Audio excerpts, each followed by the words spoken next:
Terdakwa berperan sebagai orang yang bersedia bekerja sama dengan saksi Teddy Minahasa Putra untuk menukar sebagian barang bukti narkotika jenis sabu dan kemudian menjualnya untuk mendapatkan hasil berupa uang. Terdakwa adalah orang yang melaksanakan permintaan saksi Teddy Minahasa Putra untuk menukar sebagian narkotika jenis sabu yang akan dimusnahkan tersebut dengan tawas, yang mana kemudian terdakwa meminta saksi Syamsul Marif untuk mencari tawas dan menukar barang bukti narkotika jenis sabu sebanyak 5.000 gram dengan tawas, sehingga kemudian sebagian narkotika jenis sabu tersebut disimpan di ruang Kapolres Bukit Tinggi, sementara barang bukti yang dimusnahkan diantaranya yaitu 5.000 gram merupakan tawas. Terdakwa merupakan orang yang diminta oleh saksi Teddy Minahasa Putra untuk berkomunikasi dengan saksi Linda Pujastuti yang akan menjadi penerima narkotika jenis sabu di Jakarta. Dan selanjutnya terdakwa bersama-sama dengan saksi Syamsul Marif merupakan orang yang mengantarkan langsung narkotika jenis sabu tersebut kepada saksi Linda Pujastuti dari Padang ke Jakarta melalui jalan darat.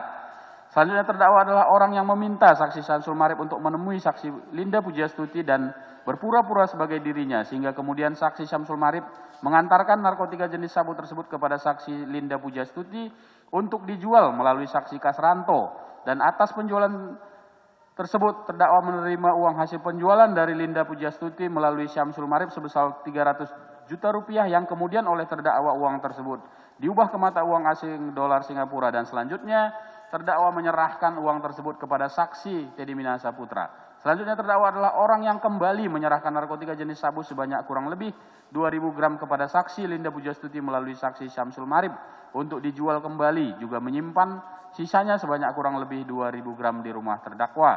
Namun kemudian gagal karena tertangkap oleh pihak kepolisian.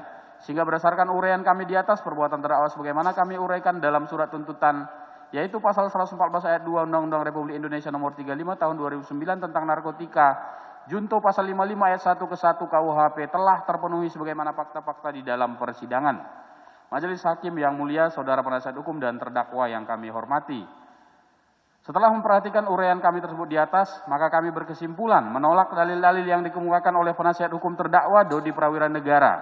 Berdasarkan uraian di atas, kami dalam perkara ini memohon kepada Yang Mulia Majelis Hakim yang memeriksa dan mengadili perkara ini agar memutuskan tetap pada surat tuntutan yang kami bacakan pada hari Senin tanggal 27 Maret tahun 2023. Kami penuntut umum memohon agar Majelis Hakim Pengadilan Negeri Jakarta Barat yang mengadili terdakwa Dodi Prawira Negara bin Haji Maman Supratman menolak seluruh alasan-alasan yang dikemukakan penasihat hukum terdakwa, dan karena dalam pembelaannya tidak mengukakan hal-hal sebagaimana pembelaan maupun klemensi seperti yang seharusnya dilakukan oleh penasihat hukum dalam mendampingi kliennya, maka kami mohon Majelis Hakim dalam putusannya kelak akan sependapat dengan penuntut umum.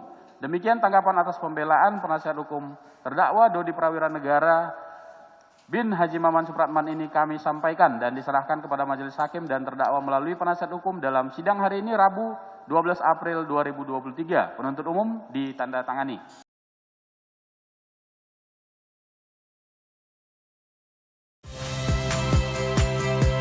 Saya Friska Clarissa. Saksikan program-program Kompas TV melalui siaran digital, pay TV, dan media streaming lainnya. Kompas TV, independen, terpercaya.